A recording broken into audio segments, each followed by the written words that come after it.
একটি কাস্টমার এই শাড়িটির ছবিটি আমাকে পাঠিয়ে বলেছে, দাদা এই শাড়িটির ম্যাচে একটা জুয়েলারি বানিয়ে দেবেন। আর সেই জন্যই আমিও চটপট করে কাস্টমারের ডিম্যান্ড রাখতে বসে পড়েছি একটি জুয়েলারি বানাতে। একটা খুব সুন্দর অরেঞ্জ বেসের ওপর একটা ফ্লাওয়ার ডিজাইন করে আমি একটা ক্লে জুয়েলারি বানাতে বসেছি। এবং পুরো শাড়িটাতে যেহেতু রানী এবং সবুজের একটা মিনাকারি ওয়ার্ক ছিল আর গোল্ডেন ইয়েলো টাচ ছিল, তাই জন্য আমি এটাকে কিন্তু খুব সুন্দরভাবে রানী ইয়েলোর একটা ফুল কলকা করে এবং তার আউটলাইনটা কিন্তু গোল্ডেন ইয়েলো দিয়ে ভরাট করে খুব সুন্দরভাবে লকেটটা করার চেষ্টা করেছি। আর কাস্টমার চেয়েছিল যে একটু বিডসের হবে, তাই অরেঞ্জ কালারের সুতো বিডস নিয়ে বসে গেছি খুব সুন্দরভাবে বানাতে। আর এগুলো আমি গেঁথে গেঁথে কিন্তু জুয়েলারিটা বানানোর চেষ্টা করছি। হার এবং এর সঙ্গে কিন্তু তোমরা ইয়াররিংসও পাবে।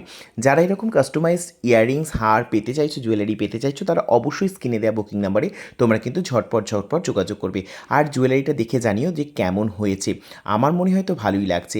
আর দেখো তো শাড়িটার সঙ্গে জুয়েলারিটা মানিয়েছে কিনা। আশা করছি ভালো হয়েছে। তোমরা নিতে